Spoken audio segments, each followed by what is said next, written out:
Je vais te parler tout simplement des ancrages. Pour moi, j'ai encore dans ma tête, heu, cette musique qui trotte, qui a été assez extraordinaire et qui a marqué le changement de vie d'une personne. Alors c'est marrant parce que quand je te parle, je l'ai aidée à désactiver un ancrage cette même musique qu'elle avait dans la tête, qu'elle aimait beaucoup, mais qui à la fois a été associée à un événement malheureusement triste. Et elle voulait justement réécouter cette musique sans penser à cet événement triste et tragique. Et moi, ça me fait penser maintenant à cette musique puisque à la fin, on a désactivé l'ancrage. On a passé des moments extraordinaires tous ensemble à la formation. Alors, pourquoi je te raconte ça? Tout simplement parce que c'est ça un ancrage. Un ancrage, c'est un stimulus nerveux associé à un événement. Tout le monde a voulu partager cette vidéo de cette désactivation d'ancrage. Et moi, j'ai dit non, parce qu'on ne pouvait pas la partager comme ça, parce que les gens ne comprendraient pas.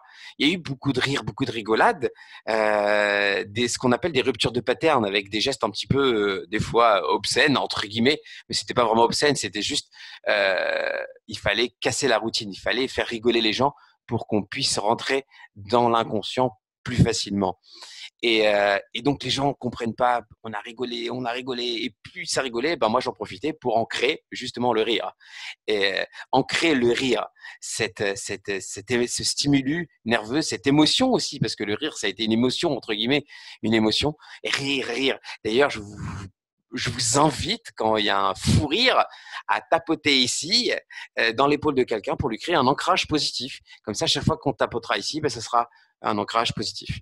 Voilà, vous avez compris ce que c'est l'ancrage, et on apprend, en tout cas dans la formation PNL, programmation neurolinguistique, à reprogrammer justement ces ancrages. Alors, soit à créer des ancrages, si jamais je veux me rappeler de quelque chose, si jamais je suis dans des moments très stressants, je vais me créer un ancrage de sérénité, de calme. Si jamais je suis dans des moments tristes, je vais me créer des moments qui vont me redonner la positive attitude. Et je pense que c'est quelque chose de très, très important et qu'on devrait tous faire à un moment de notre vie. Bien évidemment, s'il y a des mauvais ancrages, alors on apprend la désactivation d'ancrage. Et après, il y a plusieurs types d'ancrage, mais ça, je vous inviterai à venir à la formation pour les apprendre et apprendre les noms, parce que les noms ont une signification par rapport à l'ancrage, à ce que vous voulez faire avec ce type de technique. C'est très important. Les managers l'utilisent beaucoup. Malheureusement ou heureusement, je ne sais pas, mais dans le marketing, les gens l'utilisent. D'ailleurs, vous êtes déjà rentré dans un centre commercial ou dans un hall d'un hôtel et une odeur fantastique a été présente. Et d'ailleurs, à chaque fois que vous passez dans un endroit où vous ressentez cette odeur, hop, vous vous rappelez de cet endroit. Pas mal, hein, technique marketing. Influence ou manipulation? Telle est la question. Et là, ce sera dans la prochaine capsule. Ciao, ciao et à très vite.